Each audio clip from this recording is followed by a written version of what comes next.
thank you for joining me. I'm blessed right now to be in the studio with one of the dopest artists in Humboldt County, and I'm talking about Droop Capone. Dr. Oop, what's up?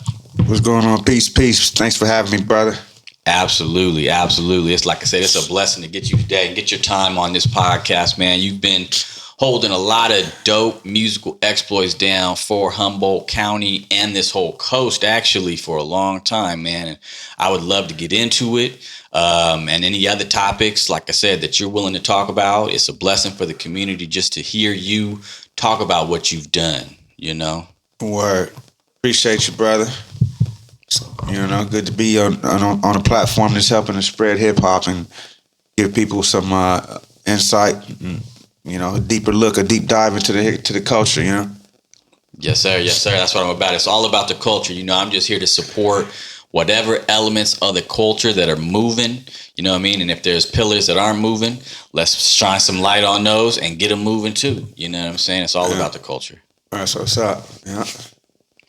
So, it was some friends that put me on to some of your music a couple years ago, but you've been doing music for a long time.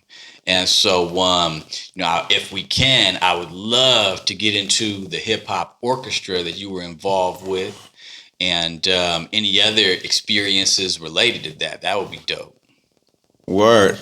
Like I said, I'm bad with years, but I think started with the Hip Hop Orchestra, and they started before I got there, so I wasn't there from the beginning of it. But I think they might have started in like 06, and I might have came in like 08. But don't give me the line. I know I was there then. They might have started earlier, but yeah, they used to just do shit. They used to do shows at this place called the Temple Bar.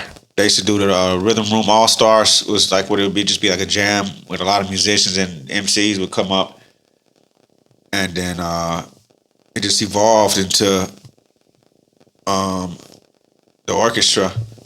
It became official, and then they started doing this. In LA, there's this thing called Cal Plaza where they do a summer concert, weekly free concert outdoors. And that kind of became their home base. So I used to always go see them there and you know, check them out. And I knew a few people in the orchestra. And yeah, one day I was with my boy Lego, and he was like, I got to dip. I got to go to Dakar practice. The orchestra's called Dakar, by the way, if I didn't mention that. And he was talking to the conductor, Double G, on the phone. And he was like, yo, was that Droop? And he was like, yeah. He's like, bring Droop with you, man. And I'm like, fuck it, let's go. So I ended up going to practice with him that day. And G had always talked about getting me involved. And we finally put the thoughts into action that day and just actually did it, you know. So I went and started getting down with him.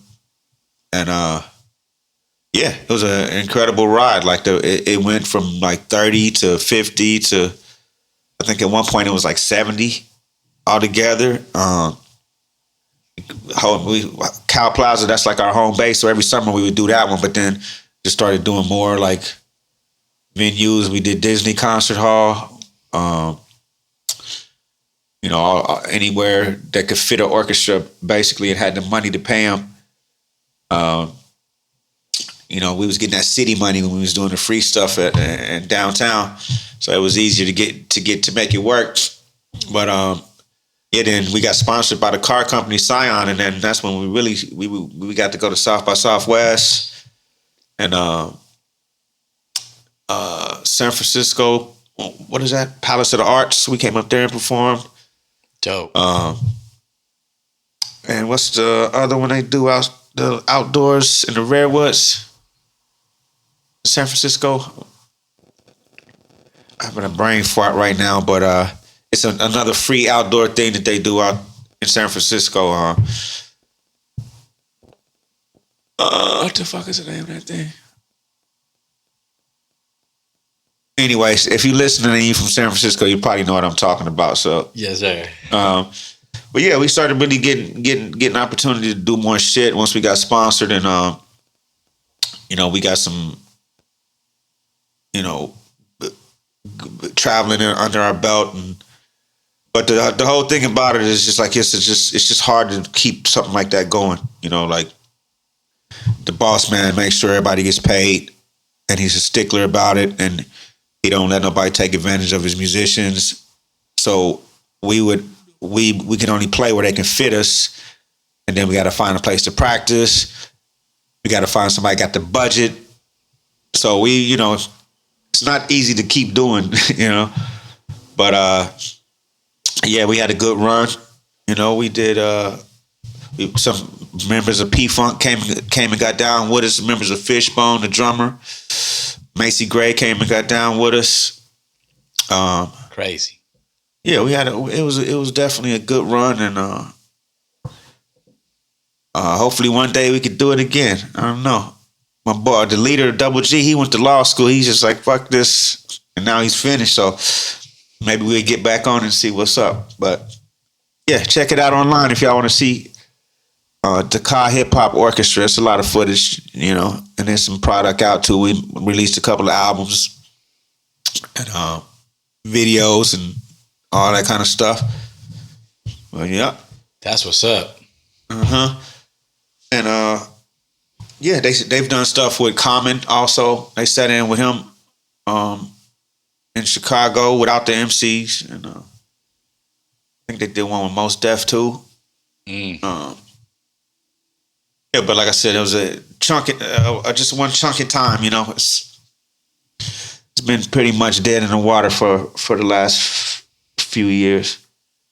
That's how it goes in music. Yeah, you can't flow. Yeah, you can't do. That's why rich people like symphonies, because that's all they can afford it. That's how they got to pay, because they got to pay 60 people. And we doing hip hop with the orchestra, so it's a whole different take on it, and it takes a lot to maintain something like that. But it was a good run. That's dope. Yeah. Were you doing music, and I'm just trying to make it so that way anybody listening is going to be able to hear about your like history in music and what you've been doing. Were you doing music before that? Oh yeah. I was already established. I was doing my thing. It was kind of a different audience than Ka though, because Ka was more like it was doing like stuff like free concerts in the park, and it had MCs in it, but they wasn't really in the same scene as I was in, like the hip hop community. You know what I mean? So, and that's not taking nothing away from those MCs, by the way, because they could rap. It ain't like they couldn't rap. They just wasn't in the same. A lot of them wasn't from the area, but yeah, I already had records out and shit by then. CDs, records. And G, the conductor, he hit me up to get down with him just in passing a couple of times. But I just kind of was like, yeah, we just was like casual about it, But yeah, because he had seen me get down before. That's kind of how the whole conversation started. And but yeah, to answer the question, yep, I was already fully formed animal. That's what's up. Yeah. So were you getting your musical influences when you first started creating music? What were some of your musical influences, would you say? My first, the first golden wave of the golden era began.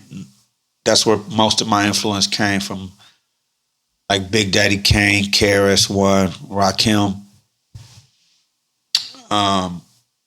De La Soul. That whole era was my first taste of like the potential of hip hop and what you can do with it, and the art of rapping on another level. That's what kind of inspired me. I didn't get into the old school like Kool Moe Dee. That was like a little before my time. That old style, that style didn't really move me like that. But like Run DMC, that era, LL Cool J. That's when I started like really like tapping in, and listening to the late night radio shows and getting the tape out and recording the mix, late night mix. You know what I'm saying? And like catching that one day a week where you can hear the real hip hop on the radio.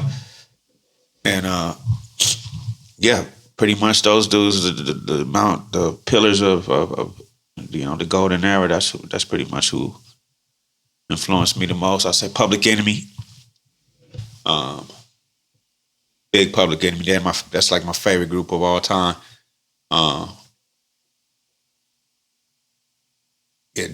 Native Tongues, Gangstar, Special Ed. A lot of people don't remember Special Ed, but Special Ed is one of the unsung geniuses of hip hop. For real. Lyrically, nobody was fucking with Special Ed at one point, you know? Yeah, his style, he just had that incredible off-kilter style that just was like, and he was only 16 when he was doing that shit. That's what was really incredible about it. Like, that's crazy. To be that young and have such a unique style and flow and presence and swagger, like, definitely people don't acknowledge that as much as they should. Also, Chubb Rock was one of the ones that a lot of people, he might not have been that cup of tea, but I fuck with Chubb Rock. Yeah, definitely an influence. People used to say I sound like Chubb Rock when I first started rapping a little bit, but that's crazy. Yeah, that's how it is when you first start. You sound like who influenced you, you know, and then you get your own style after a while. Add your own element to it. Yeah. But yeah, that's pretty much those, man. Like that was where it all began, you know, and it became an obsession after that. You know, we had the East Coast, but then we had the West Coast artists that wasn't really that big on the East Coast, but definitely NWA, King T. People don't talk about King T a lot, but King T was a super dope. Yeah, everybody on the West was influenced by NWA and Eazy-E though, so that goes without saying. But even Too Short, me and my boy, we used to bump the shit out of the old Too Short and cuss words. We used to sing that shit loud and cracking up off my boy. But yeah, it's so crazy. Too Short is still making music, still touring. I mean, it's a testament to hip hop. Yeah, and he can maintain his presence for all this time is definitely amazing feat, you know. But he you gotta want it too, you know. Some people just sitting at the house chilling, you know. But you know, he came and made Blow the Whistle, and then everybody was like, "Oh, Short Dog is back," you know. Then the new generation tapped in and like, "Oh, who's Too Short?" You know. But he on his grind.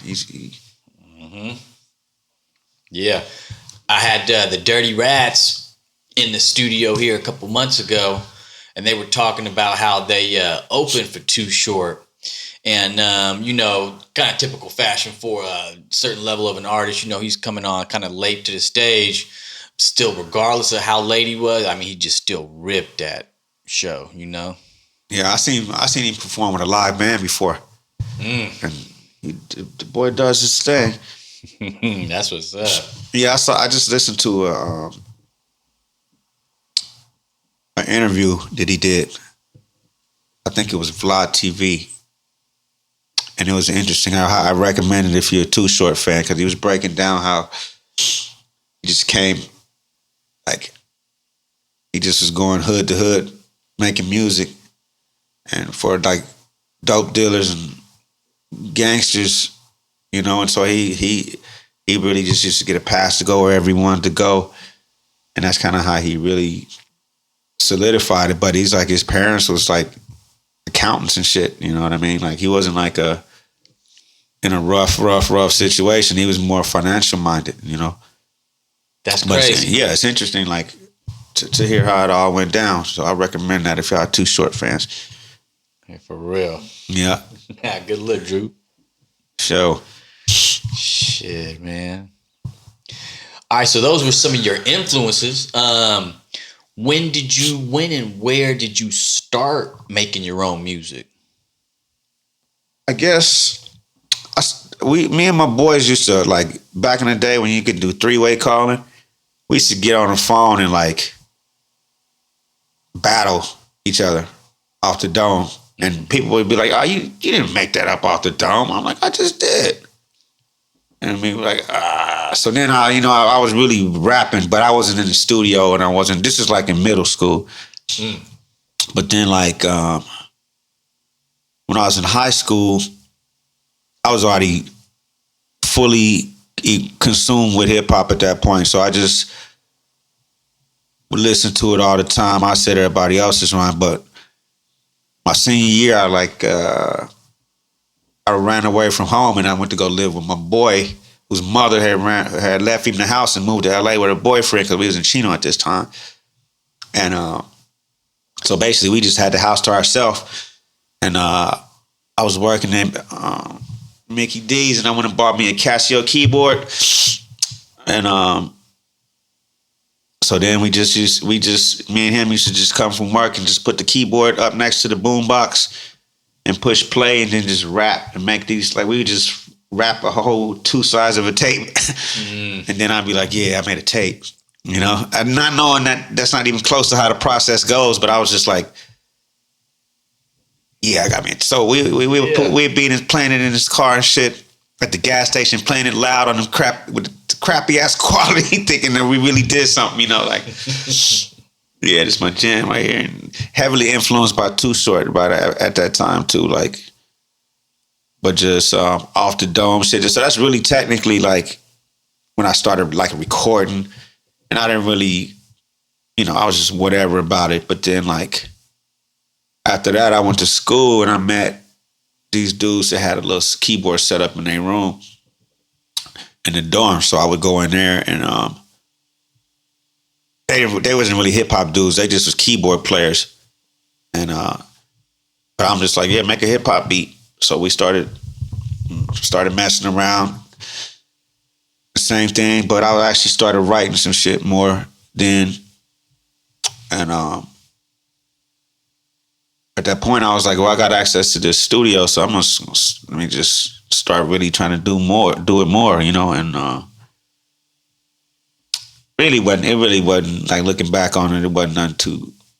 It was just, you know, keyboard beats. But I recorded. There was this dude that used to be a security guard downstairs in the dorm, and he was like, "Yo, I'm making a movie, man." I'm like, "Oh yeah." He's like, "Yeah, man. I'm gonna need songs for the soundtrack." I'm like, "Oh shit, what's it about?" He told me. I went up in the room, and I'm thinking, I'm telling all the homies, "Yeah, he about to make this movie, man. I got this song. It's gonna be on the soundtrack, you know." And this shit was about 4 minutes long, one verse, you know, no chorus, no nothing. And I was pretty much probably the first written rhyme that I actually recorded. But then, like, every year I would just meet more people and that had better gear and that knew more about hip hop and can relate more than these dudes. Because, like I said, these dudes are just keyboard, like white dudes from Boston, you know, with keyboards and shit. But then I started going to the radio station and shit. And my boy had a radio show. Then I started meeting DJs and they had a little setup in the other room at a radio station. So we started going in there and recording just on like straight reel to reel. And on like tape, like straight to cassettes. And like he would be scratching live and shit. And like not even a 4-track. So if you fuck up, you got to start all over again from the beginning, you know? Damn. Oh yeah, we had to, you know, got it out the mud, so to speak, with this music shit, you know, like paid my dues, I tell you that. But yeah, that was my boy J Love. Shout out J Love, the Soundsmith. And yeah, just really started really doing it when I was already doing a radio show. We used to freestyle on the air every week. But then my homie Small J, I met him. I think he was like a freshman and I was like a junior or something. And I was hosting a hip hop event. And this little white kid in the front, freestyle. I'm like, you know what freestyling is? Okay, I said, you know. Then after he gave me his card and he was like, I make beats. And I was like, oh shit. And so I started going over and checking out his beats. And he had a little 4-track in the room. And he had a Commodore 64 and a sequencer. Like old school. But this is back in the day, you know. I mean, I was even old back then. Like, this wasn't when the Commodores first came out. This is 10 years later or whatever. But, yeah, he was actually a hip-hop producer. Like, he had a SP. So he was making beats that sounded like the beats that I listened to. So that was the first real, like, not to take away nothing from J Love. He was just using break beats, though. Like, he was just literally, he would just take a record with a break beat and play it over here. Then he would, like, scratch on this one. And then I would just rap over it and we would make songs. But then sometimes he would even add a little other sound from another record that he was scratching in, like a horn or something more. But this was like actual mic, 4-track, SP. And yes, and Small J ended up being the dude I recorded probably my first 50, 60 songs with. Oh shit. And that started probably, like junior, senior year of college. Like, then the rest was history. After that, I knew what I was wanted to do, and I knew how I could do it. So I just started like going out. My boy who used to have his radio show too, my boy Small J, and he's also like network. Like he knew about industry shit.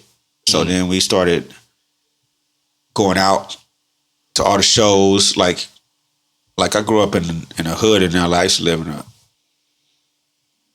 a city, and he's this white dude, and he would catch the bus at midnight, 2 a.m. to go to these shows. I'm like, damn, I don't even do that. You catching the bus?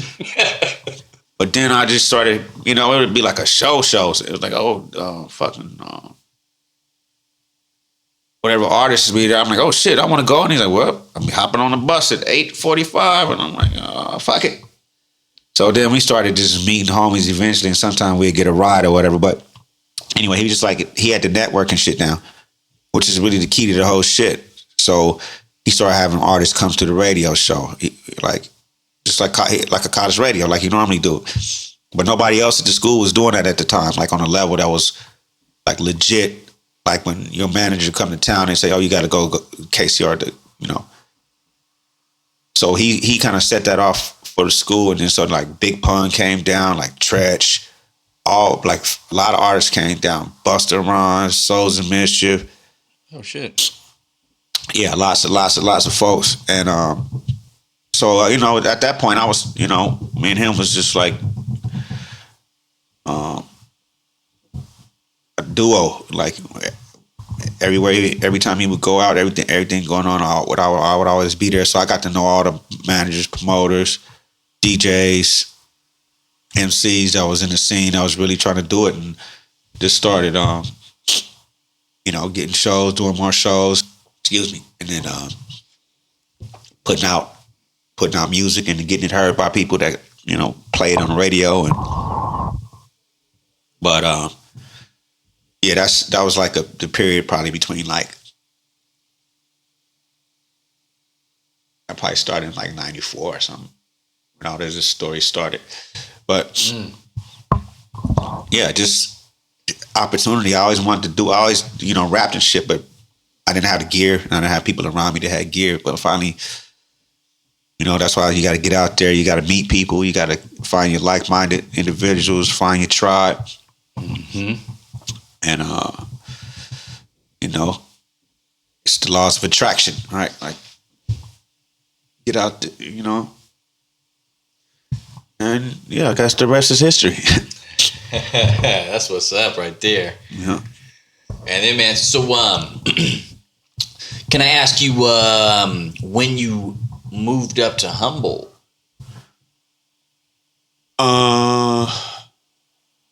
You would think I would know the answer to this question immediately. I think it was 2018. Oh, okay. I used to come up here a lot though. I would come up here like 2 weeks out of the year. Before that, like I first started actually coming up really like regularly like in 2010. I used to come up here and like after one of my shows, it was this dude that came and was like, "Yo, I live in Humboldt, and I'm gonna start getting my shit together. But when I do, you got to come up and like come to my farm." And I'm like, "Oh, I'm down." And then like I would never see the dude for years, and then I hit me out the blue and like, "Yo, I'm almost there, man. You still down to come up?" Yeah, sure. And finally one day out the blue, he was like, "Yo, I got my farm, man. You want to come up and trim?" And I'm like, "Yeah, let's do it." And he's a big hip hop head, like huge hip hop head. So I came up. This was in Garberville, and camped out. I'm in awe. I'm like, this place really exists. All these fucking weed plants. Like what? Like people don't know about this shit. Like what the hell? My mind was blown. I was like, so I met some folks up here. I had a homegirl. She still lives up here. That lived in Arcata. So I'll get finished trimming and I started going up there and spend a week or something, and then I'll get some trim work in town. Meet some musicians up there, and just start doing that. So pretty soon I would just come up here like for trim season, and then eventually my business shit started cracking off too. So I come up here and take care of business, and other times of the year, and then the music shit started. I met a lot of musicians that I started working with. My boys are Hella Kinetic and Swizz and all these dudes. I started meeting and just networking, and at a certain point, my buddies had a little studio in McKinleyville, so I just used to post up there. When I came to town, they had everything in there, and I would just, instead of standing at my homie's house or whatever, I would just be in there on the futon, and they had like the nice mics, nice preamps and all this shit. So I'll stick around for like 2 weeks and bang out some music, with them or whatever. So I was up here pretty regularly. I just had a place in LA and I had a place up here at the same time. And then I had to get rid of one of them because, shit happens. And I decided to keep the situation up here because it was cheaper. And yeah, so I finally I didn't plan to move up here. I didn't necessarily want to. It was the thing I had to do at the time, And then you found yourself up here. Found myself up here, So, and then the fucking pandemic hit right after that. So it really was not a place to be for somewhere you don't necessarily want to be. Because I'm used to traveling. Like in the summer, I go to Canada on tour or somewhere, but usually Canada. Spring, I'm in LA. In the fall, I'm up here, and then I'll go to Atlanta to see the family for Thanksgiving or for Christmas. So I was always, going somewhere, and LA was just the base. But then after the pandemic hit, there was no touring happened. I still would go, visit the family or whatever, but like, it was definitely taking a little getting used to, you know what I mean? But it's got. I just keep looking on the bright side of it and focus on the things I like and take advantage of where I'm at. So otherwise, I just keep telling myself the opposite. Then it'll just start to. I just start to. What do you call that? Personalize it, or you know what I mean, like, and then make it more real than it is. So I'm here at this podcast. I'm breaking new ground. Everything is lovely. That's what's up right there. Yeah. So something I was talking with you about a little earlier. Tell us a little bit about you had just done a show with Diggin' Dirt at the Summer Music Arts. Yeah. Shout out to my brothers Diggin' Dirt. Yeah, we did this. I've been rocking with Diggin' Dirt for about 5 years or more, really. Like, we used to practice at the same studio that I was telling you about, and they listened to some of the music I was working on, and it was like, yo, that's dope, man. We should, do a collaboration. Then I had written this song, which turned out to be Girl Scout, and all I needed was a beat for it. But I was like, this might be one I could do with them, because I didn't want it to be necessarily, I was going to just use a reggae rhythm or something, and then they was playing their song at practice one day, and I'm like, yo, I got one for that. And we ended up collaborating and started performing the song all over. It became a local hit, like they played it all over the radio, and and then I recorded another song with them when they made their EP. So been rocking with the boys, but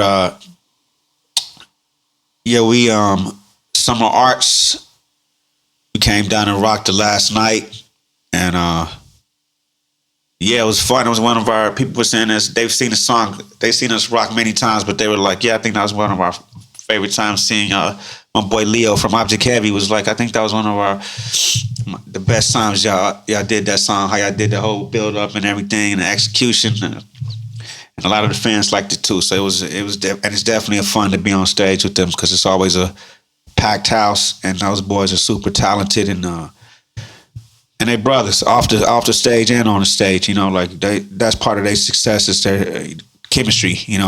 Like they're really boys. You know what I mean? Like, and good dudes and smart dudes, and it's an honor that they let me get up there and rock with them. Shout out to Diggin' Dirt. Yeah. That's my boys. Dope, man. They on tour right now in Oregon.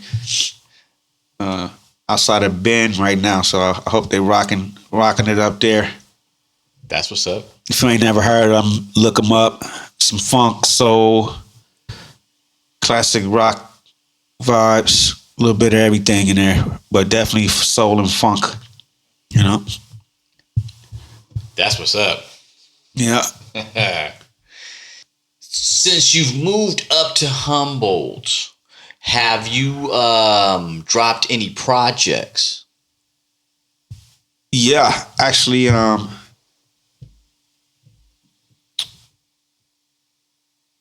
I just, during the pandemic, when everybody was losing their mind, yours truly included, I started working on a project with my boy Not a Clue, aka Nautical. We just kind of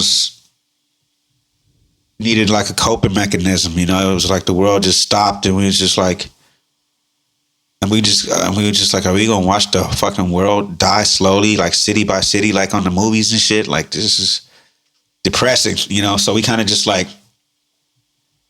immersed ourselves in this project. We basically just kind of like, it's treated like a journal. We dropped like 2 EPs. I mean, I guess it wasn't really an EP. 2 volumes. It's called Essential Business, which is, they said the only thing that stays open during the pandemic was essential business. So that's what we named the project. And it was basically about just just like the whole situation that was going on. We went in there every day and made one song, like from start to finish. It's like whatever topic was in the news or that we had in mind that was dealing with it. Basically just did it like that, just to get it done, not link. Because I had already been working with this dude, and we had songs that we started 3 years ago that didn't. So I was like, we're gonna go in and not leave until the song is done. Mm-hmm. And we did that for like 10 days straight. Take a break, mix, master, and then do it again for the next volume. And yeah, we made a video for it. We actually even made a movie for it. We rented out the Minor Theater during the pandemic, and we made like visualizers for each song, basically.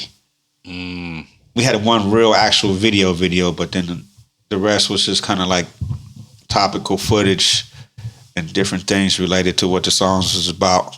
And then we put some like interludes, like some movie theater. Let's go out to the lobby, that all kind of shit, like that you see when you go to the movies. Yep. And then, we had an album release at the Minor.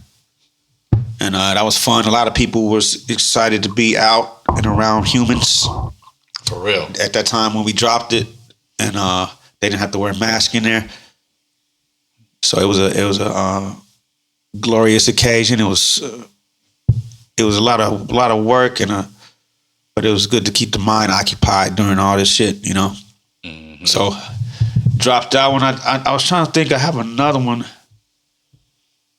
that I dropped one that before I lived up here. That was with artists from up here. I worked with this band called Hella Kinetic. Mm-hmm. And I did a couple of songs with them, like some remixes of some of my other songs, and then a few newies too. But we dropped a EP. This is like I said, this is before the pandemic and before I moved up here. But we dropped a video and an EP, and got another video in the chamber still that we trying to get out. But that's what's up. Yeah, that's pretty much it. I dropped another single too with C. Baker. C. Baker's a rapper, and he got a band called Dynasty One. Shout out to C. Baker. And we got a song that we did. It's supposed to have been part of the Essential Business Volume 3, but that one is lagging right now. But dropped that one. Staying pretty active up here, man. Not as active as I like to be, but at least I got those out.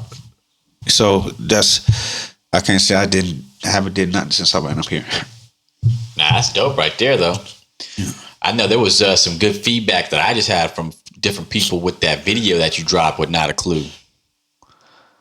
Oh, word. Thanks. Yeah. Whoever gave good feedback, appreciate it. That was a fun one to do. Get creative, learn how to use a green screen and shit. That was definitely fun and a way to explore and expand my video, because I used to do a lot of videos on my own, but I'm not that skilled at it like that. We had a guy that came in and helped us, but that was a good one to like stretch our creativity a little bit, I was about to ask, because I was wondering who did the visuals, and y'all did the visuals on that. Yep. Dope. We did. We shot it in Not a Clue's room. He got a big ass bedroom. His bedroom is the size of most people's like living room and kitchen put together. So we just moved all the shit out the way and just set up the camera. Had a couple of people help us out, and that was definitely a fun one. Definitely, like I said, getting outside, stretching the creativity a little bit and stretching our resources and doing something a little bit more ambitious than I had done. We kind of wanted it to be like a journal. That was the whole point. Like I knew it wasn't going to be shit on there that was, radio danceable in 10 years. It's like a time specific. That's why we did a song a day like that. That's why we dropped it immediately. But a lot of the shit on there is not so specific that it can't still be have meaning and be played and sound like it's only about that era,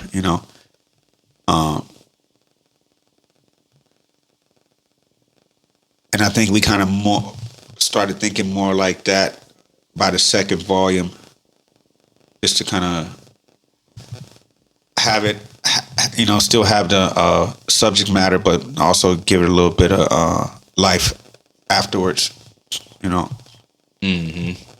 But Yeah, and I actually like concept and challenge. Excuse me, concept albums and like challenges when it comes to making music like that. Like, I enjoy doing music with parameters because it comes out, it brings shit out of you and like, yeah, it's good for to push yourself and to so you don't have too many options. So sometimes when you have too many options, you just can't pick one. Like when you got your shit limited, you already know what it is. Like going in, the song's gonna have to be done by the end of the day. So pick the fucking topic, get to writing, get it. You know what I mean? Like, because otherwise, like I said, I work with people and I start a song, and then 3 years later we start to figure out why we haven't finished it or put it out or. So I learned early on that deadlines are good. People always say, "Oh man, when you have a deadline, you can't." No. Some people need structure. Some people need deadlines. Deadlines are good, and the concept with the deadline is a recipe for how we, able to get her done. But that's, like I said, I enjoy those kind of challenges. So I had fun making it. We kind of almost killed each other, but it was still fun. Shout out to Not a Clue. Yeah. That's dope. So now that was Essential Businesses 1 that came out. Did you say part 2 came out as well? Yep. There's volume 1, and volume 2. They came out probably like two weeks apart. Oh, that's dope. Maybe even like. Let's see if I got the. Maybe a month. Okay. Month apart. That's still pretty quick. Yeah. Wow. Yeah, and the first volume we mixed it and just kind of got it mastered. But the second one we let somebody else just to see what the difference was and if so that took a little bit longer having a full-fledged somebody else mix and. But we didn't have plans to really put it on vinyl or nothing. So we didn't really like go crazy with the mixing and mastering. It was mostly supposed to be online and anyway. But volume 1. Volume 3's on the way though. Yeah, we started on it, but I think Not a Clue is kind of like, man, we can't just keep on making, pandemic albums. And I'm like, well, this is right when we started volume 3, right when the uprising started. So I'm like, no, this is a whole new series of shit to talk about now. So, and not to mention, like the way we did the first 2, it was like I said, when I say we almost killed each other, I wasn't like it was we went hard. Like there was days where we went in at 8:00 and then left at 4 a.m. Damn. But 10 days in a row though, like. Oh shit. And the whole time we in there drinking and so it was hectic. By the end of it, it was we needed a break, and I think he kind of was over it, and I think he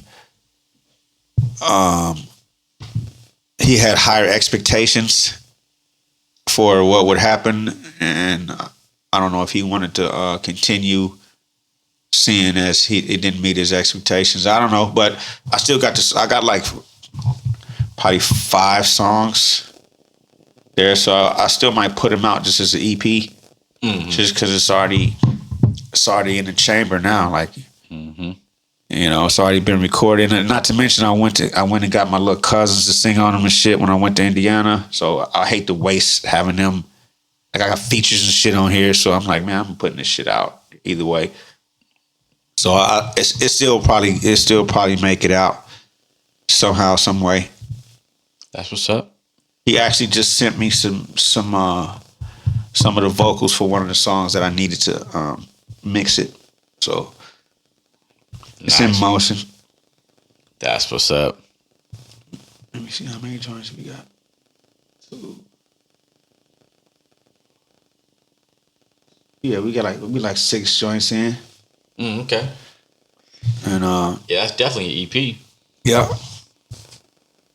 And yeah, I got some other songs that we did too. I might just throw on there as bonuses just so they can get off my hard drive and see the light of day. Mm-hmm. You know. That's funny. You were talking about earlier about the mixing and everything like that. It's so interesting because that's one of those skills where, like, you know, it can make a huge difference. You know what I mean? Like in the end sound of, your music. You know what I'm saying? And so, like, that's one of those things. You may have like a bunch of stuff on your computer ready to mix, but that process becomes so much. It's like, man, that's almost like a roadblock sometimes. Yeah. I'm sure I speak for most artists when I say you got like a hard drive full of 75% done songs that either you just say, oh, now I got to get it mixed, or, oh, now I got to go get the files from this guy and he hasn't gotten back to me, or for whatever reason, you just get to a point where you stop working on a song and then it's just there. Then next thing you know, it's been a year. Then next thing you know, it's been 2 years. And so I started just that's why I started putting out I put out a series of basically mixtapes. It's called Mix Kids albums. So when I have songs like that I know I can't get the beat from the guy to get it mixed, or I can't get the vocals, I'm like, you got to get off the hard drive, bro. It's time. It's been 2 years, and I know we ain't gonna be able to fix this. So I just master the shit and just put it out, Because otherwise, it's just even after I realized that, I still got a hard drive full of 75% finished shit. It's like it's easy to get to that 75% mark, but to get to the 100%, that's the hardest part. Mm-hmm. And I don't really mix my own shit.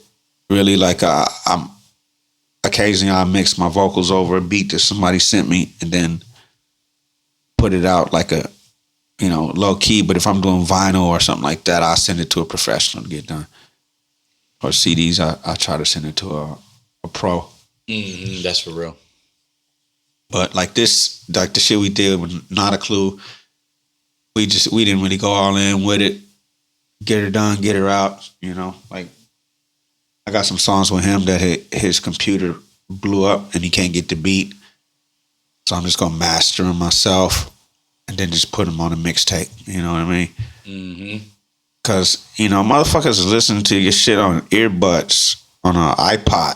Like back in the day when you pay $1,500 an hour at the studio in Hollywood, they're gonna put it in a booming system in their truck, or they in the crib with the boys with some floor model speakers, or I mean, even back then, people still would use headphones, but at least it's off a CD, a Discman, or a Walkman. Now motherfuckers using earbuds and all this shit. You don't really need to pay all that money. Unless you're really planning your shit being on a billboard, or you know what I mean, like a medium where you really need the fidelity is gonna stand out. You know what I mean? That's a good point. Yeah. Folks be putting in too much time on stuff, and then the audience isn't really even capturing what they were trying to, portray on there, because it's just like, it's all about the quality of the speakers it's coming out of, Yeah, but I mean, to a degree, of course, like you do want to have it sounding right, like the frequencies, the bass, you don't want it to be distorted or no shit like that, but you don't really have to, like I'm saying, back in the day, when I lived in LA, like you would luck up and have a homie that's going to musicians engineering school, and they like, yo, I gotta have people come in here so I can learn as part of my education. So we would go and like where Michael Jackson made Thriller, or where all these spots like this, and we would be like, we in heaven, we getting these like. This shit normally costs $1,500 an hour, and we in here now. You know what I mean? But like, I think them studios even like, I don't know how they can be making that kind of money right now, because everybody got shit at the crib that's damn near on that level right now. Like we can get you like a $400 mic and a $200 preamp and your computer and Ableton, and then you can make shit that sound good enough to put out, easily. So I don't think Cash is really trying to spend that kind of money no more, And those kind of mixes is easier to get from yourself or from just, people that don't have to know, all that shit inside and out like that, Yep.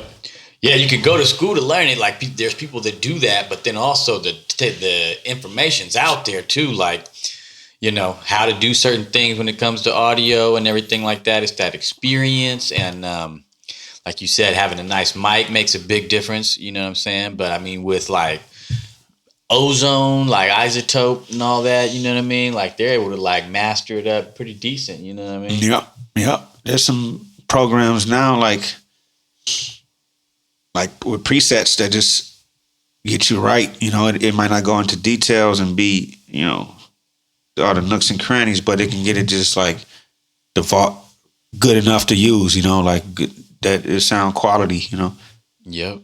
And it's easy. Everything's getting so much easier to use now too. Cause like back in the day, I was telling you when we was in my boy's dorm, we had the 8-track and we record onto there. And we using like a Shure 58 mic, and then we got to take it out of there, duplicate it in the tape deck, and make sure we get a good duplication of it, and then take it to get duped at the tape manufacturer if we're gonna do that, or otherwise we just make our own covers and do it like that. Mm-hmm. And then if you want to get somebody in Sweden to copy, you got to go to the mailbox. And you got to wait about a week and a half, pay for it, and then get an email back from them to say they got it. But now you can just like finish the song, go to the Facebook and just put a link on. Hey man, here's a copy of the song right here. Like, just cut out all that work, and the whole process, like. All that shit, the sequencer and all that shit I was talking about, it's all on the computer now. Mm-hmm. Like the whole mixing board, the 8-track, that's so like what I didn't know now, like I didn't learn how to do all the engineering and technical shit back then. But like now, like it's so much easier. So I'm sure like that's what's making it, more prevalence of music getting done and more and shit like that. Like they're making it easy. The natural flow of like business is just making products easier to use and making shit more convenient, and that's all they doing. And it's getting to the point now where this shit software is going to be so intuitive and easy to use that it's going to be able to get like amazing quality shit with not you having to not spend hours and hours and hours and hours learning how to do it, or go to school for months or years, Yep. I finally started doing when it got to that point, that's when I finally started recording because I was strictly, back in the day, I didn't do nothing technical. I just write, show up at the studio, somebody else run the session. But then when I couldn't get in those studios, that's when I got my own shit. That's when I had to get a computer. Aloe Black used to live with me, and he always used to know how to do his computer shit himself. Like, he was always a go-getter kind of dude. So I used to be like, man, show me how to use this shit. And he would show me. Then I got one of his old computers, learned the shit myself, and then that's when I got back to recording, because it was to the point where I would only work with producers if they had gear, because otherwise, where are we going to record? And right. So I might not only, but I would like, if the beats was all right, but you had a place to record, you're more likely to get the song done, because at least we're going to get it done, what? And that's why finally it just started being a stagnant period, and I'm like, fuck this. And I learned how to do it myself finally, and that's what I always tell like rappers out there, like, it's not that hard now, man. Like, get you the computer ain't that expensive, the interface ain't that expensive, the mic ain't that expensive, and then you got your own setup, You ain't got to worry about waiting on nobody. You ain't got to pay nobody. Mm-hmm. And yeah, I got my shit, and I just started recording all the homies. I'm like, I'm gonna learn how to use this by recording it as much as possible. So I just tell the homies come over. I recorded my Godson EP. Record, you know what I mean? So by the time I already did all that, my skills is on another level. And then I record my own album, and I got you know, some a little bit more experience and knowledge. And yeah, that's how. And it's at the point now, like I said, it's getting so much easier.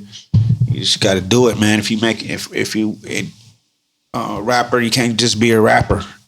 You got to hustle your shit. You got to want to be successful, because anybody can put shit out now on the internet. You can put out shit every day, all day if you want to. You got to put out shit. You got to make it count. Mm-hmm. You got to want to be good at it. You got to want to be successful, and you got to have a way to make your moves without having to depend on nobody else as much as possible. And it's getting easier and easier to do that these days. Mm-hmm. Mm-hmm. Yeah.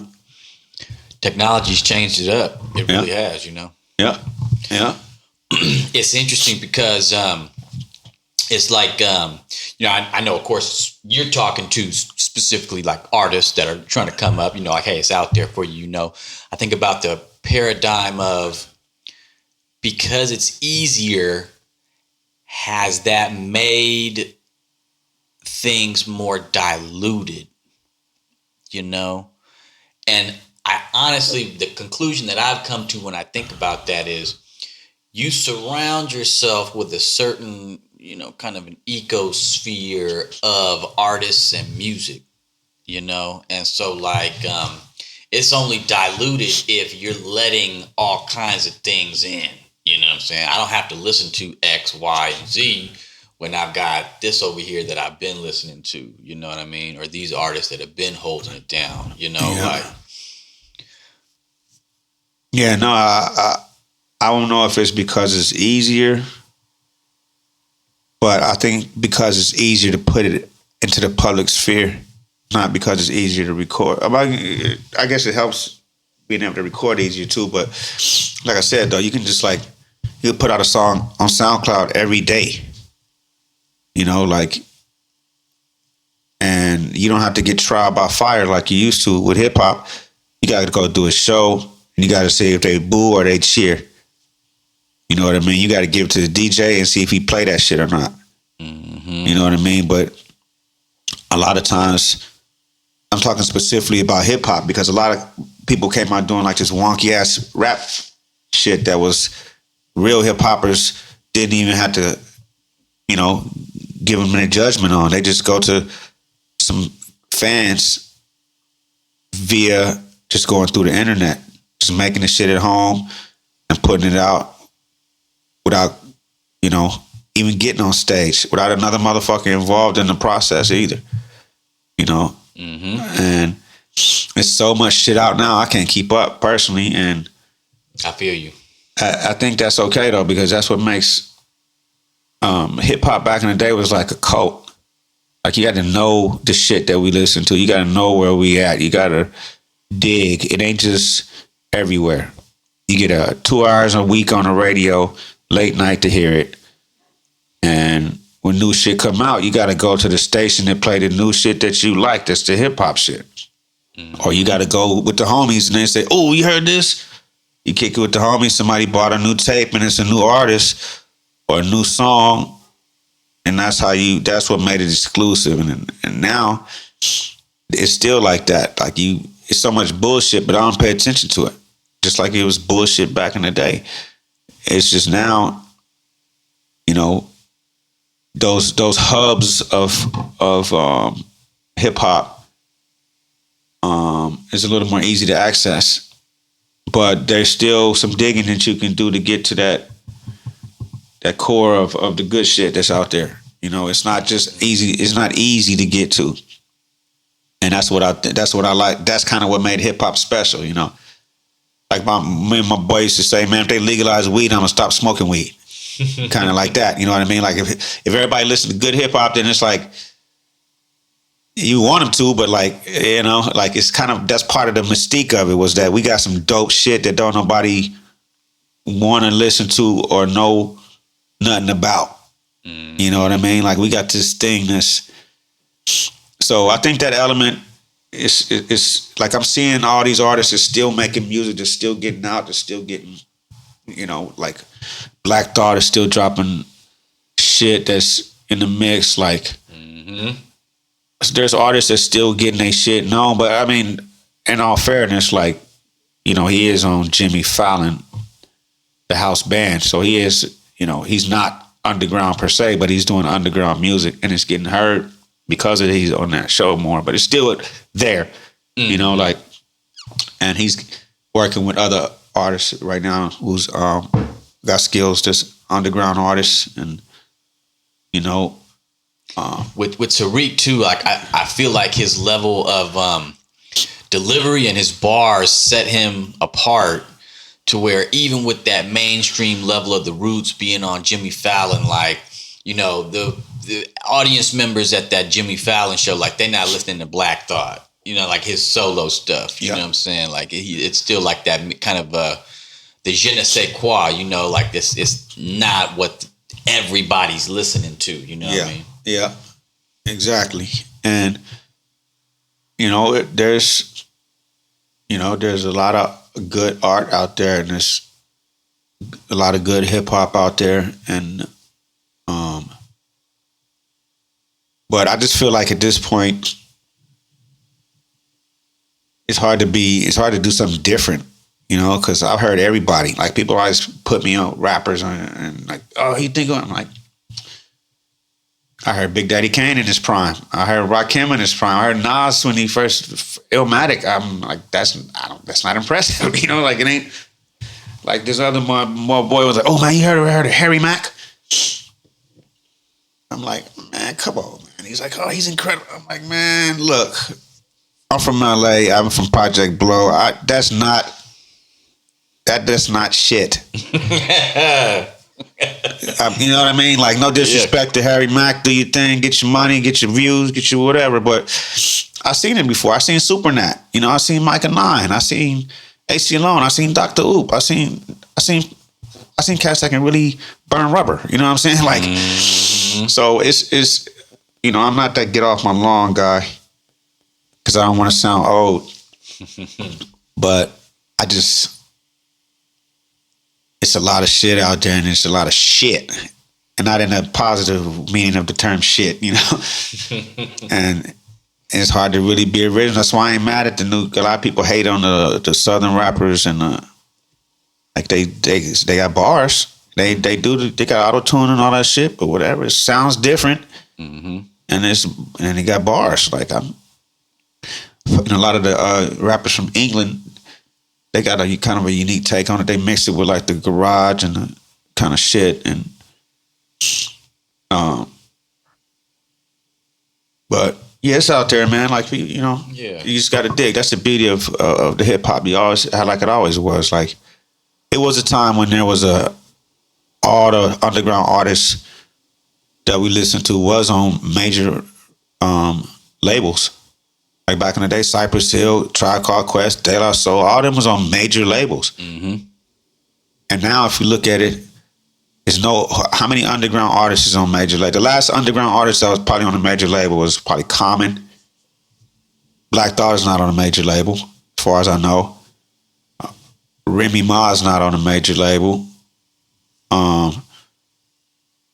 I know probably Griselda and them, they probably got a major label distributor or something, but I don't think they're on a major label. Yep, you're right. You know, but back in the day, even Showbiz and AG, Leaders in the New School, all these records was on major labels, you know? And there's none of that now, but they still there, and it's back to where it was before they came to the major labels. You got to go dig.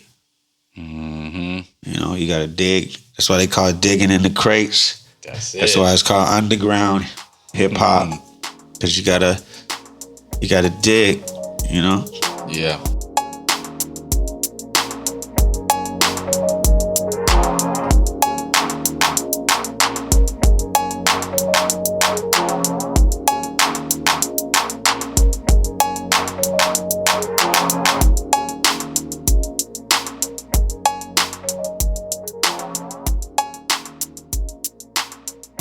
like, you know, when I listen to a bunch of the new music coming out, you know, like I'll listen to everything. And then when I find the dope shit, you know, like that's what I'm sharing with my circle. You know what I mean? I'm not just sharing the dopest shit with like everybody. Cause you know, like it might not even hit everybody the same. They're not even understanding the value of it because they haven't heard it. And I'm like, well, that's why, you know. Yeah. Yeah, it's a community of people that like, that's what hip hop is. It's like I said, that's why it's like a cult. It's a community of people that got the same aesthetic, musical aesthetic that they like and that they appreciate and that they understand. And it's a mutual understanding of what it is. You know what I mean? Like, it's for us, by us, like the old joint said. You know what I mean? Like, my man said this quote, hip hop is the only music made for kids by kids. You know? And that's what glued hip hop together. The first wave of hip hop, it was teenagers that really set the foundation for the golden era and you know, all of that shit. And that's why I locked on to it as a teenager. I'm like, these is like the teenagers I look up to in my hood. That's like 3 years older than me. When I'm 13 and you're hearing like the Fat Boys and Run DMC, they like 16, 17. You know what I mean? I actually was 19 when they dropped that shit. Like, and I'm probably 15 or whatever. Like, it's like your big brother's friends, you know, like your uncle's friends that you see and you look up to. It's kind of like a connection based on the culture that you live in and like your era of youth kind of combined. You know what I mean? Like,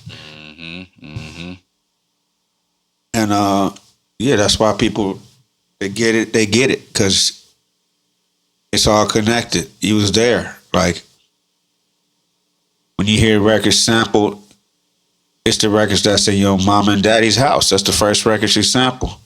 Soul music, funk music, and that's the lineage of the hip hop shit. You know, that's why if I put on the Isley Brothers and you don't know what it is, I probably don't listen to the hip hop you listen to. You know what I mean? Like, if you don't, and there's nothing wrong with that because it's a lot of art, what I call art rap, that's good. It's not necessarily soul, it's more just art. And it's more other cultures making it. But like the people I want to listen to is people that had the same records in the house and my mom and daddy had in the house. That's the kind of rappers I listen to. You know what I mean? And that's even the more specific element of the cult of hip hop is that. Because it's one thing if you listen to those records and dug them. It's one thing if you dug them because you know where they came from. And you understand how he flipped that sample of that song or that chorus of that song. And you got it on another level. You know what I mean? And just the element that I miss the most about this new era is back in the day, like, I discovered funk and soul through hip hop because I hear James Brown sample and I hear Big Daddy Kane rapping on it, and I'm like, this is hard. But then I hear the original James Brown. I didn't say, oh no, this ain't hard no more. I'm like, yeah, this is hard. This is the one they used for that song. They sampled this. And that was a leeway for the young kids to get educated about funk and soul music. Now, people did sampling, of course, and they didn't understand that it wasn't just looping the shit, but even that shit, you teaching the next generation about these artists, you know? And that's what I miss now because everybody is just using keyboards, synthesizers, and which is cool. It's still music, but that was another, you know, cheat code of the shit. It was like, you get to teach your kids about the meters. You get to teach kids about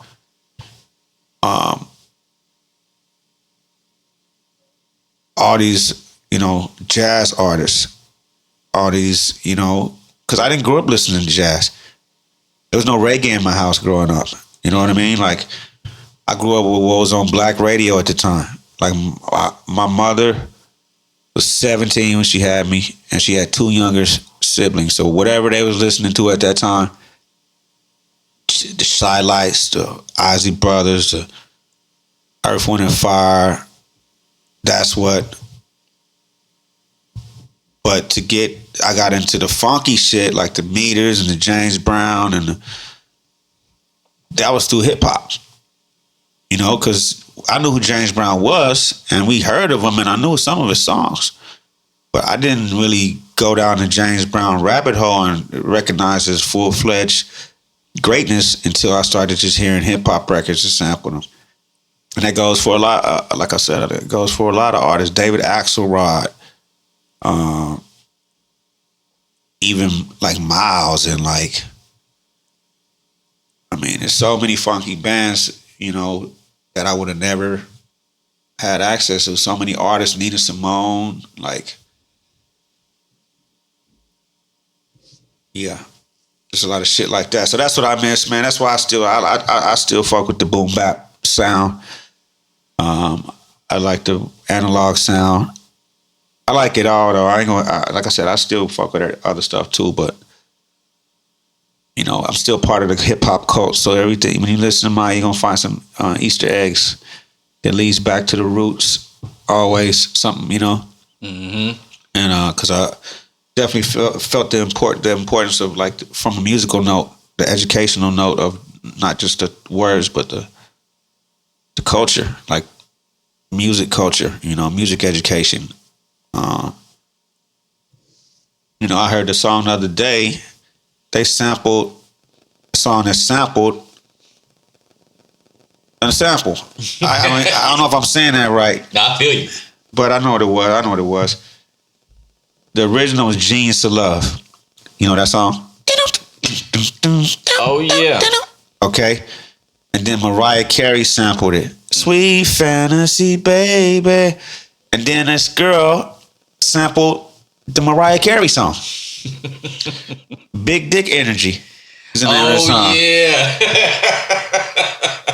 That's right. I'm like, they sampling the stuff that got sampled now. Like, she didn't want to sample Genius of Love. She wanted Mariah on there. So she sampled it. I know. It's interesting how it's going down, man. Like, I know. There's only so much novel thought, you know what I mean? Novel sound, novel thought. You know, I love sampling.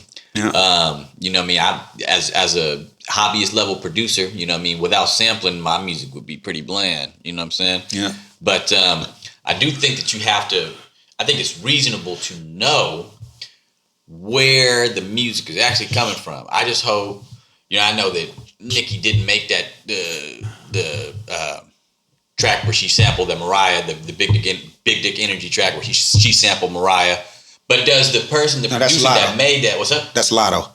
Oh, it's Lotto. Okay, that's right. But does the person that produced that track actually know about Genius of Love? You know what I'm saying? Like, that's kind of the, you know, like, I hope, you know what I'm saying? Like, the influences is there, you know, but. Yeah. Because there's something lost in translation if they haven't heard the original. They know it's gonna be a hit. They're not trying to do nothing like for the hip hop cult. They just making a hit. Mm-hmm. If it's a hit once, it's gonna be a hit again. That's what Puffy did. He just took his that was already his and just paid for them. Mm-hmm. You know, it wasn't about the art of sampling and no shit. It was just like, ooh, this is gonna be a hit. Let's see how much we can get this in between the sheets from the Isley Brothers for. Mm-hmm. Or can we get this Diana Ross for how much compared to how much we gonna make off of it? You know what I mean? Mm-hmm. Mm-hmm. But yeah, he better know. I mean, shit. That's what I'm saying. Though, that's the lineage. I grew up in a household where I heard Genius of Love. You know what I mean? And if you're making beats like that, ideally you should have heard Genius of Love before you did that. Mm-hmm. You know, and I think my little sister's kids and little brother's kids probably know Genius of Love. You know what I mean? Like, mm-hmm. That's a good. Actually, you know what? I'm gonna ask him. I'm curious now. I'm curious how far the lineage went because, you know, in the black community, period, it's just songs that you grew up with. It's part of, you meet people from the other side of the country. and you can start singing a song. Oh yeah, hey, that's the jam right there. You know, and it's part of the culture that we absorbed as kids, as whatever. Like some of the stuff I don't even know.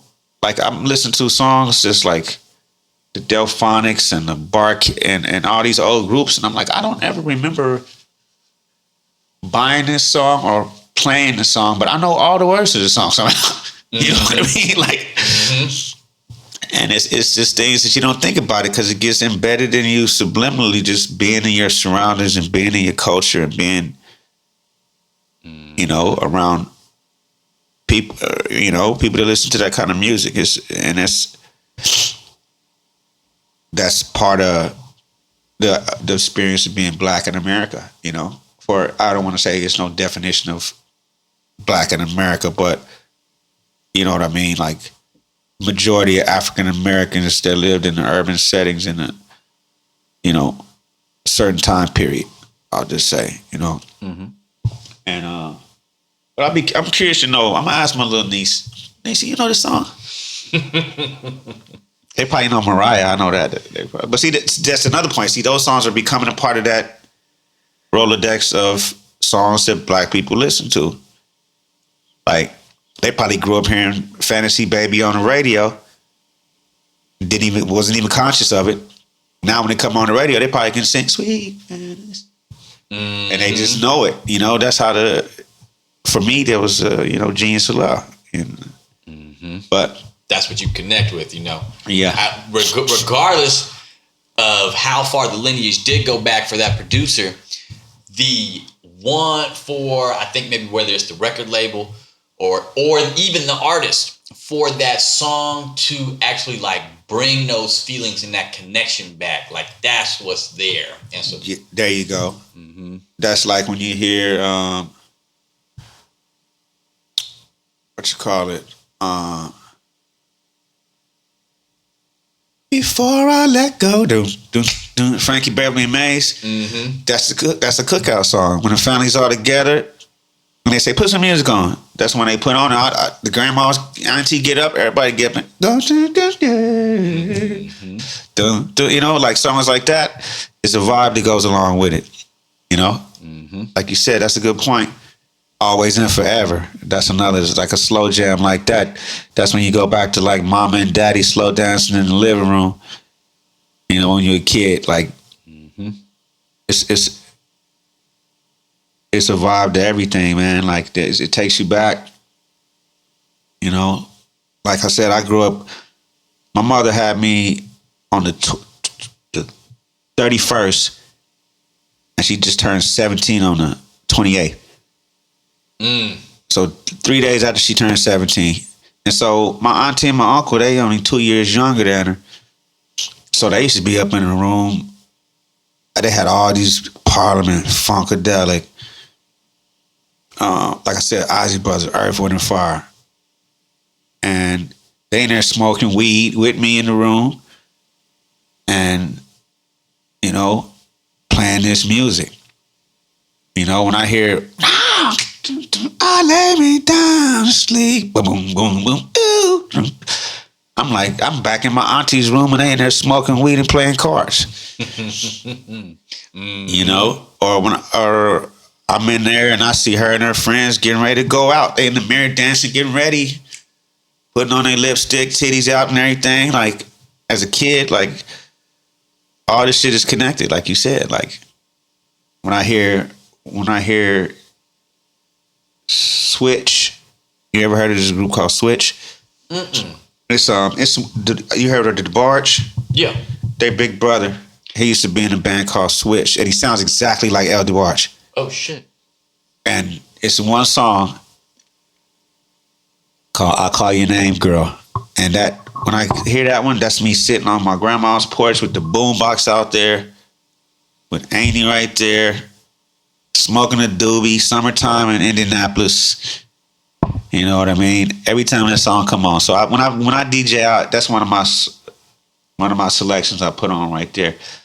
But that's what's up. some people might not have that connection with it, you know. Like it's not. That's why I said it's for the cult. It's the secret society. I feel you. You know. But now, man, my mom. I grew up, like I said, I grew up on funk and soul, and my mom was into the floaters, and she would play "Float On." I mean, like she would play it to the tape, you know, wouldn't play no more level stuff, you know. And there was only so many lyrics in "Float On," you know. So I knew, you know, they started off with the names, like my name is Larry, you know. Yeah, I know that one. You know, like I knew all the lyrics, you know, and yeah, that's just, you know, that's part of that, you know, that experience, you know. Yeah. With Larry, yeah. Float. Yeah, man, all that music with soul in it, man. Like, it's robotic these days, and I don't mean stiff, but just like metallic, like the auto tune. They singing, you know. They put. It's hard to put soul in hip hop because you just rap, but like the Southern cats, that's what they doing now. They singing the shit. They singing gangster shit, but they singing the shit. Yep. I'm gonna go, you know, like man. It's because what it is they trying to put soul in it. That's why, you know, like gotta put some feeling in there. Like I said, I ain't mad at them either because I try to do it, but I just try to do it with the vibe and the beat and give it something. But it's not the same thing, you know. Like our music that we grew up, you know, all of it has soul. You know, there's no song on black radio that you said, "Oh, that song ain't got no soul." Or he can't sing. Everybody, that's a fundamental of black music. You got to be able to sing. Like when I first heard "We Are the World," and I heard Bob Dylan, I was like, "What the fuck?" There's a choice to make it. Say when I won't lie. I'm like, now I heard white people music before, so I'm not. I know it's not just. I can't blame it on a white singer, but what the fuck?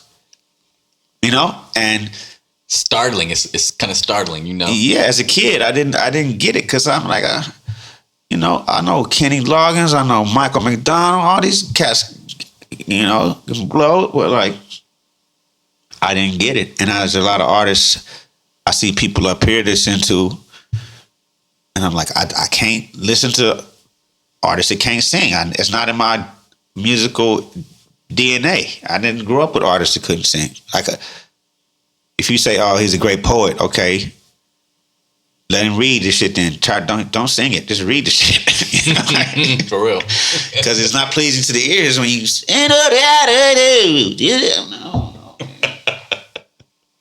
I know, right? Yeah. Some of those folksy sounds, like that stuff, just got like real popular, and just from them, like, you know, just like that sound, you know what I mean? It's like, no, not everybody's gonna like, you know, like or feel that sound, you know.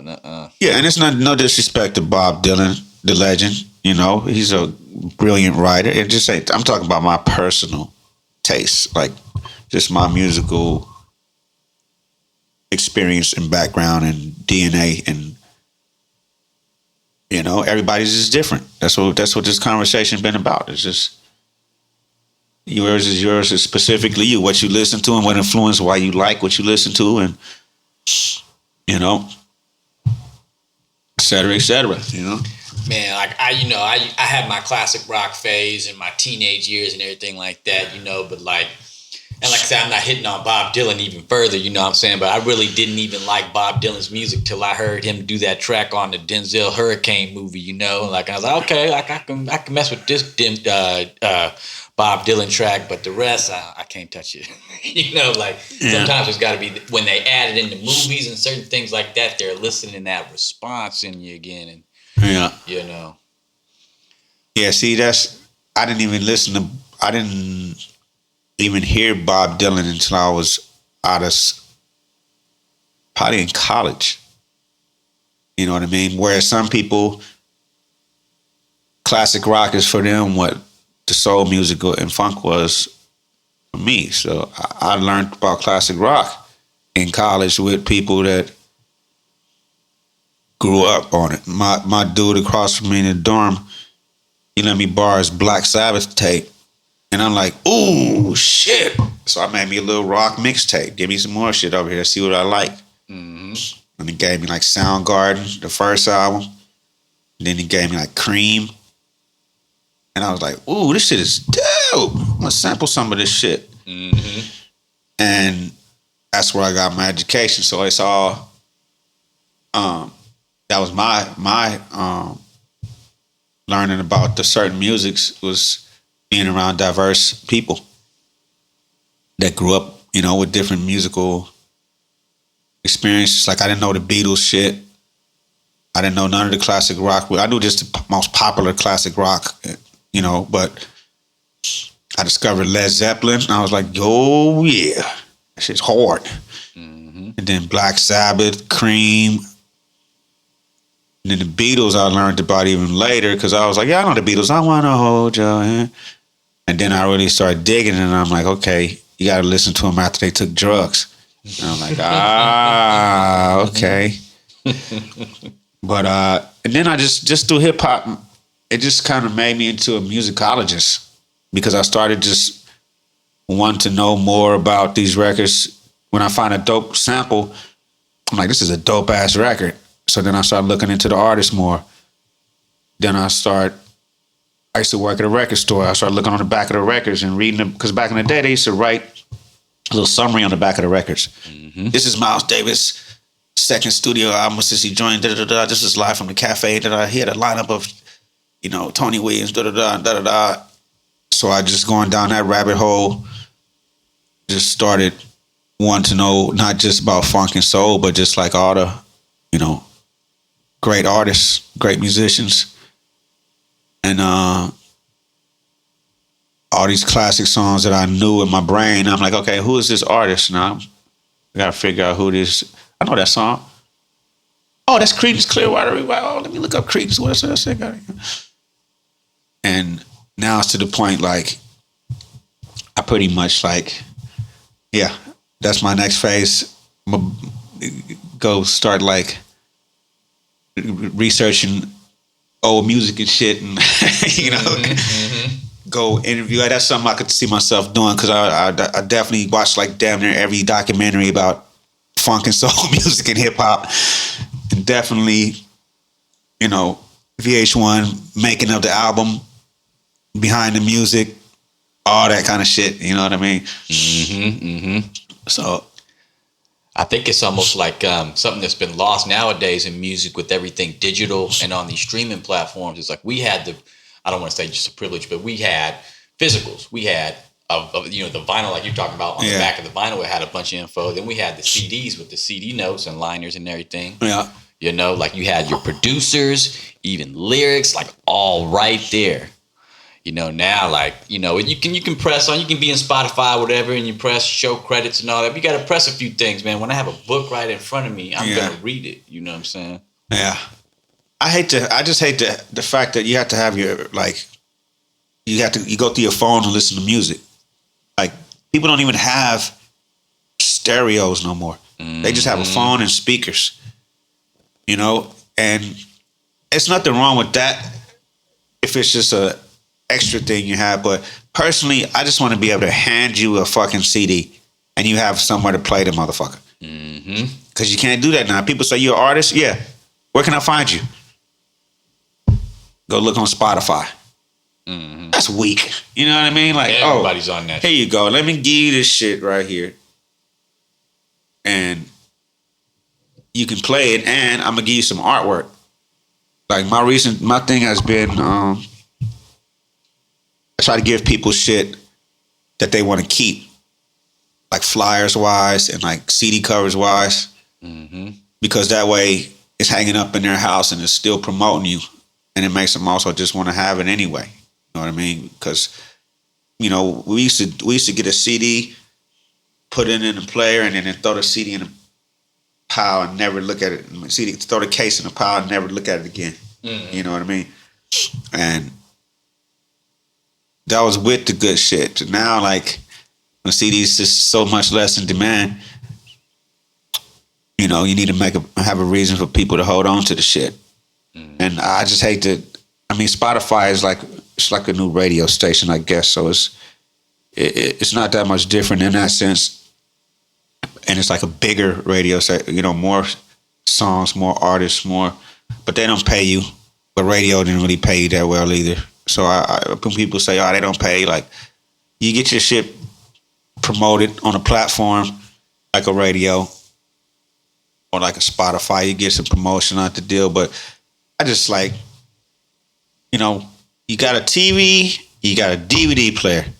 Here's a DVD. You know, like I like to not have my phone or my internet be the source of my entertainment. Mm-hmm. You know, like. Yep. That I'm sounding like I'm gonna get off my lawn again, but it just been getting to me lately. When people say, "Oh, can I hear some of your music?"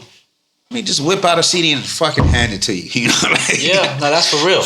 Yeah, man. It's sad that things have gone against that grain because I'm the same way. Where I just like physicals. You know, like I got a turntable in my house, and a CD player and a cassette player. You know, and like 9 out of 10 households now probably don't have any of that. Yeah. You know. Yeah. And so that's just a loss, like that art. That's why, like with this whole Snoop Dogg did he pulled the Chronic and Doggy Style off of the streaming platforms. But, because he's doing the whole like NFT thing and everything like that, right? Like taking it to the whole next level. Mm-hmm. And when he did that, I was like, nah, I got to make sure I have both of these in my collection. Like, I can't not be listening to some of the tracks on these. So I bought Doggy Style and the Chronic physicals. Like, I was like, nah, I got to have them, Yeah. And so, like, I think that, like, physicals, hopefully, they make a bit of a resurgence exactly like you're talking about because there's a value in it, Like, I was talking to some of the other people on these other podcasts. You got another one of these, bro? Yes, sir, bro. Take that one right there. And I think that might be the last one, but that's all yours. You sure? Oh, yeah. With this digital age, for sure, like, it's so much, one of the things that's changed is it's so much easier to be like a fan because you don't have to go out to people's shows. You just stream their music, you know what I mean? But you're losing, both sides of the equation are losing a lot. You're losing that connection on a level, you know what I'm saying? Because they're not having something physical in their hands to remember you by. And then you're not able to actually make that connection. Yeah, you can just listen to some music, but there's something with having to take the energy to go to a show, to pay for tickets, to go to a show that for an artist that you like, and then stay afterwards or have the money to buy their merch and shit like that. That's a whole energy exchange. You know what I'm saying? Now with like the digital platforms, all that has been lost except for like the hardcore fans. Yeah. Oh, yeah. I'm still, and that's the reason I'm still, because that's what it's really about, the hardcore fans, though, the collectors. Mm-hmm. Excuse me. Like, the marketing strategy for a lot of artists now is just print up less shit and sell it for more. Instead of just, printing out 1,000 albums and selling it for $10 each, print out 300, throw in an action figure, limited edition, and now sell it for $30.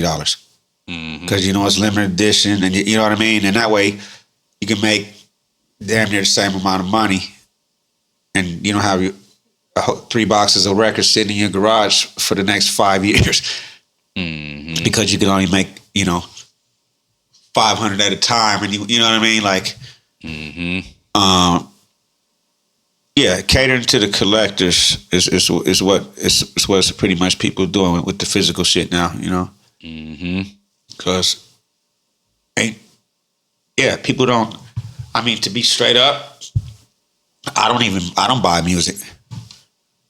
Like when somebody told me the new Kendrick is out, I go look on YouTube. Mm-hmm. Oh yeah. When somebody said, "Oh, Black Thought got one with Danger Mouse," I go, "Oh, let me YouTube and see what's up." Mm-hmm. And I know, like, there has been some artists that I played the shit out of their album. When I see them, I might probably give them like $20. Like if I see Anderson .Paak, I'd be like, "Hold up, player, I got something for you. What's this for?" Real. I'd be like, "I played Malibu about 100 times, man. Here you go." My homegirl Georgianne Mojo, her CD worth nothing. I played that motherfucker about. It didn't leave the CD player for about 2 years. You know what I mean? So she gonna get a Chris 20 when I see her. You know what I mean? Like, so I will definitely I value and I acknowledge artists. I just like I'm not even on. I don't even do Spotify. Like I got my shit on there, but like when I listen to music, I got the Google Home set up, and I'm in there doing dishes or something, or I'm in there cooking. I just be like, okay, Google, play my radio stations on Pandora or whatever, but it's really ain't nothing new integrated into it. You know what I mean? Like, but I do my Lexo got a 5-disc changer in it, so I'm trying to collect some CDs now. That's what's up. Back to the old school. Mm-hmm. You know? Yeah. Those physicals, man, there's value in it. There really is, Got a tape player too, but it don't work.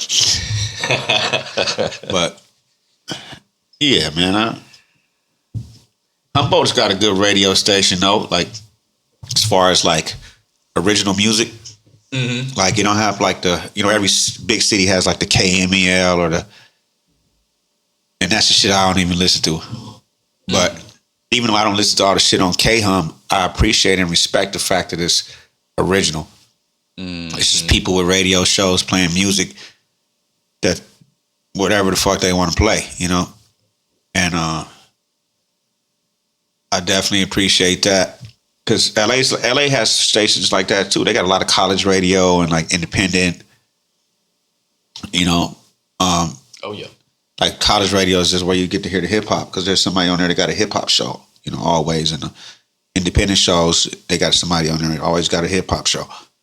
And definitely it's important for the culture to have an outlet for people to hear, a central hub, like I was talking about, of where they can hear hip hop and, build a community and culture of hip hop. But I guess, Spotify's got playlists. I don't really know how the shit works, but you make them and you can obviously share them with people. So it's still there, you just gotta morph in this shit, man. Like, I was talking to my homie the other day. Like, I used to do graffiti, and a lot of graffiti artists, when people start trying to make money other ways and like learn Photoshop and shit, motherfuckers didn't do it, and they missed the bus. You know what I mean? When it was time to learn how to print shirts, or when it was time to do this technologically evolving shit. They was like, nah, that ain't shit, man. But like, that's the same thing with this hip hop shit. You got to learn the shit. You got to evolve, or you get lost in the sauce. You know what I mean? Like, I got shout out to my boy Jasar Monumental, but me and Mr. Monumental's been talking about just getting together every week and just learning this shit inside and out, like the streaming shit and the whole workings of the inner workings of the shit, how to really, really make it pop off, Because I got my shit up on all that shit, but like I'm not really super. Excuse me. I ain't really super like tuned into the nuances of it and shit, But it takes a lot of work, man. It's crazy. Yeah. You gotta. That's part of being an artist, though. Anybody can do music and stay home. Like the dopest rappers I know in LA don't want to be rappers. So they're not successful, like they go rap, they go to the studio. You want to do a show? Nope. Want to go on tour? Nope. And when we gonna finish this album? Get around to it. That's what they choose, Like a part of it is you gotta want it. You gotta be more than an artist. You gotta have the desire to get your shit heard, and the desire to do what artists do. You gotta want to rock shows. You gotta want to. You might have to be. Man, I wish I had a manager. I can't do shit. Well, until you get a manager, you're your manager. I need to hire a social media person. Well, when are you gonna do that? In the meantime, you learn the shit. And that's kind of just where I'm at with the shit now. Like making sure I'm not getting, behind on my grind and lost in the sauce. And not being, like I said, I'm not the get off my lawn guy. I'm rolling with the punches, And making sure, my shit is out there and accessible for people that want to hear it. Yep, that's what's up. Yeah. It's crazy when social media expanded and became the kind of, now like one of the main avenues for people to get their stuff out there and like make connections with people. Once it at a certain point in time, if you're not doing that, like it's almost a disservice to you because it's like an across the board thing, and then you're like not doing it, and so then it's like then it becomes harder. It's like fighting an uphill battle. You know what I'm saying? Yeah. And this shit is constantly changing. On top of that, these like Instagram and all this, like it's constantly changing. You know what I mean? So it's like you said, it's a job in itself, man. It's crazy. Yeah, but you gotta dedicate part of your energy to it as an artist. Mm-hmm. I need to hang around some artists that really be on it like that. And another thing, like you hang with 9 broke friends, you're bound to be the 10th.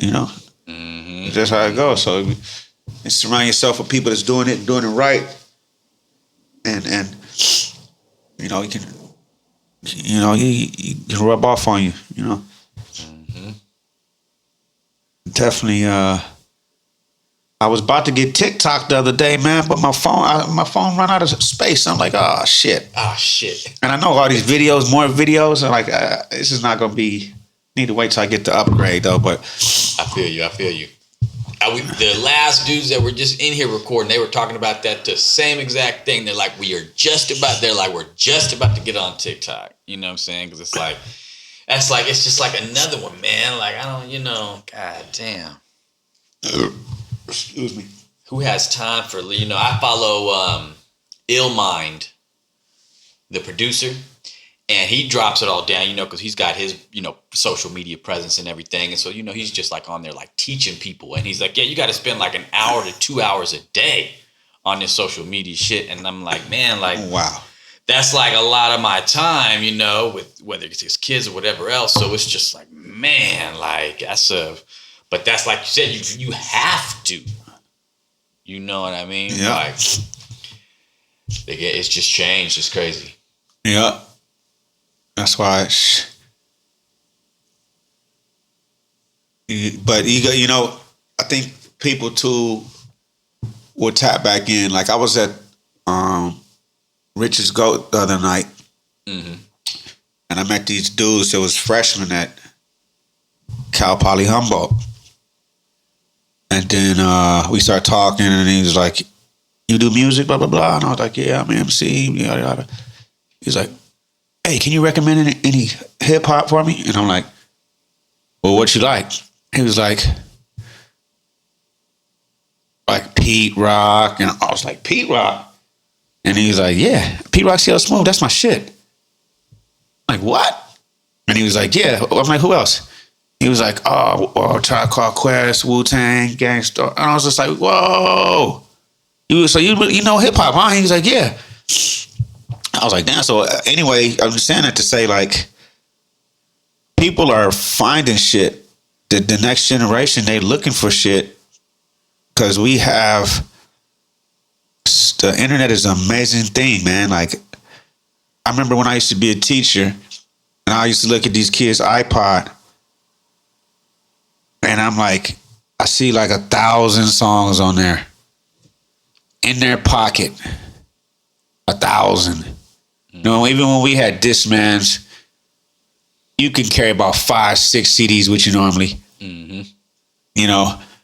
But they have thousands access. And when you look on there, it's Led Zeppelin, Beatles, AC/DC, Isley Brothers, Al Green, Tribe Called Quest.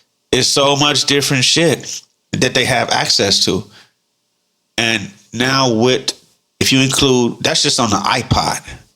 Mm-hmm. If you include like the whole streaming service industry and YouTube, probably 70% of the music ever recorded is probably up there. Mm-hmm. Ever recorded for a label, that is. I won't say the shit that people did in their, you know what I mean? But like, released. and you have access to it. If you get an algorithm together where you discover one song, it could point you in the direction of 1,000 other similar songs. So it's easy to get. It's if kids like the shit, they can find it. You know, like you just got to make sure your shit is accessible.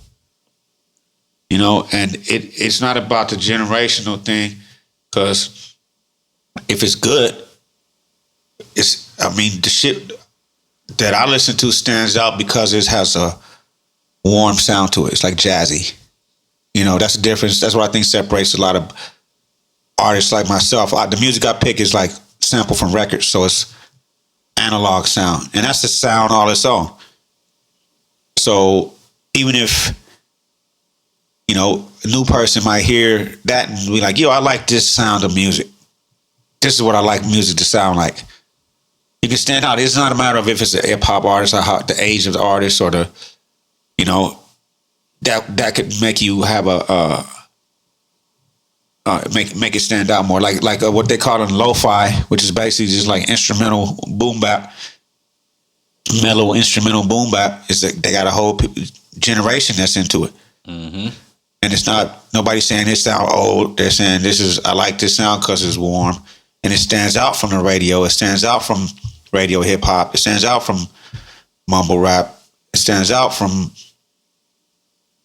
techno, you know what I mean? Like, just keeping in that lane and just being a perfectionist with your craft and making it accessible and giving it that little boost, you know?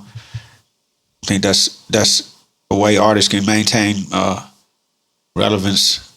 Like, the one artist I really am shocked that the kids knew was Big L. Like, these high school kids that grew up where I grew up, when I used to teach high school, looked on a hard drive, they all know who Big L is.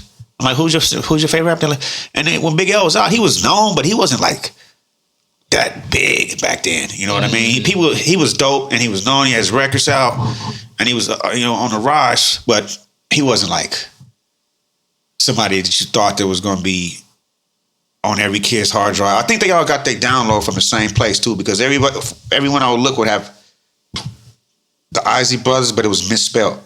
Mm-hmm. And I'm like, oh, y'all getting this from the same source. But yeah, and it's just like you make quality work and you keep it accessible, and people that's looking for that aesthetic, they'll hunt you down, you know? Mm-hmm, mm-hmm. And honestly, some of these genres, like we were just talking about, like whether it's digging dirt, you know, we got Object Heavy up here, and like bands like that, like the kind of the funk and soul sound, it's still being, you know, it hasn't been completely lost. It didn't die, you know, like in the 70s, you know, maybe it waned, you know what I mean? There's periods where, you know, things slow down, but like whether it's, you even just look at Soul, what was it called? The Anderson .Pac, Bruno Mars, was that Soul Sonic? No, yeah, Silk Sonic. Yeah, like that sound, you know what I mean? It's almost like it came back, you know what I mean? We're in an iteration of it right now, maybe even, and like, so those, you know, those sounds, I don't think they'll ever die. You know, you may have certain things that happened way back, you know, certain 80s songs, like that shit kind of died. You know what I mean? I can't really, with some exceptions, you know. Yeah. But like there's certain funk and soul songs, like we were talking about earlier, they still sample. That shit's still coming back. You know what I mean? Yeah. So that's just the power of funk and soul, you know what I mean? Yeah, if you do it properly, you know. Mm-hmm. Another person I feel like I'm gonna have to give speaking of which, $20 to when I see her. It had to be to her estate though, is Amy Winehouse. That Back to Black album. Strong. I wore that one out. But that was an example of like doing it right. Like, it's one thing if you just copy it, but she modernized it. She sang about her own life. She sang modern themes. And the sonics of the whole thing had the old melodies, notes, chords, but it sounded good, full. It wasn't, you know, yeah, it wasn't all shitty sounding, you know, talking about mix wise. Like a lot of the old records, you know, they didn't have good mixes on them and shit back then. Mm-hmm. But you just got to do it right, you know? Yeah. Oh, man. Well, shit, Drew, man, I really appreciate it, man. This was a blessing to have you come in on this podcast and give me some of your time like this, man. I just want to give you a shout out for all you've done for this culture to hold it down over the years. You know what I'm saying? You've done a lot, and I got respect, man. Well, I appreciate that, brother. It means a lot. And thanks for inviting me out. And, you know, let me talk some shit. You know, you got me all high up in this thing and got me yapping in this thing for about 2 hours or something. That's what's up. And you're always welcome back. That's true, too. You know, you, anybody else, maybe next time you and Not a Clue come up in here or something, you know, you guys are always welcome. Yeah, I almost hit his ass up, but I was just behind schedule. So I was like, I didn't. But yeah, you should hit him up. Yeah. He's kind of a bum. I don't know if he'll even come and do it. But yeah, hit up my boy Jasar Monumental, man. That's one dude. I think, because I said, he's like Humboldt's best kept secret. And he's got wax out, he got vinyl CDs. He be doing the damn thing, and he's a good brother. What's up? Yeah, man. They make this, because I know you know the main characters of the Humboldt Hip Hop, but he's a elusive secret, you know. Some of the dopest ones are like that, though, man. I didn't really find out until I think it was last year. I didn't even know that, like, Amdi. Yep. It's up here. That's crazy. Yeah. Tucked away, man. That's crazy. Uh-huh. I'll try to get him on the podcast too, man. Oh, there you go. That'll be a good one. Mm-hmm. Yeah, man. You got who else? Flo J. You know Flo J Simpson? Oh yeah. My boy Honest, my little bruh. Oh yeah. Honest is Namdi's grandson. Oh, okay. Uh-huh. Yeah, I would say my boy Track, he just moved away though. He's from up here, but he moved to Reno recently. But he used to be a size partner. Yeah, with Rude, yeah. Yeah. Who else we missing up here?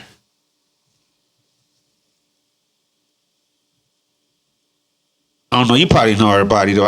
But anybody else, just let me know. You know, I'd love to get them on. I'm just trying to like document everybody that's up here that's been doing something for the culture. You know what I'm saying? Like, this podcast is for you. This is your space to come tell your story. You know what I'm saying? Come in here and have some fun. Talk about whatever else you want to talk about. You know. Word. Yeah, man. Well, shit. Keep up the good work, man, and y'all keep supporting. Keep listening to my man Dave here, cause he telling y'all the business about this Humboldt hip hop, and y'all spread the word about these artists. Go look them up. See what you think about them. If you like them, spread the word.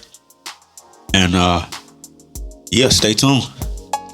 Shout out to you, Dr. Rube. I appreciate you, man. Appreciate you, brother. Yes, sir.